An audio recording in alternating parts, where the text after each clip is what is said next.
Mummy, what should I do? बाबू बहुत जल्दी जल्दी बीमार पड़ रहा है, मैं क्या करूं? आजकल सर्दी का मौसम है और छोटे बच्चों को तो सर्दी वैसे भी बहुत जल्दी लग जाती है। तो शुरुआत में ही जो आपको सर्दी लगे, मैं तो आपको नुस्खा बताती हूँ।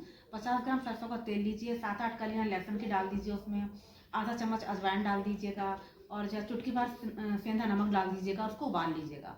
ठंडा करके उसको बच्चों के जो है सीने पे आप मालिश कीजिएगा, नाखूनों पे मालिश कीजिएगा, तलवों पे मालिश कीजिएगा। आप देखेंगे कमाल का नुस्खा है और ये बहुत इफेक्टिव है। आप इसे इन नुस्खों के द्वारा जो है एलोपैथिक दवाइयों से बच सकते हैं, उनके साइड इफेक्ट से बच सकते हैं और बच्चा भी स्वस्थ रहेगा।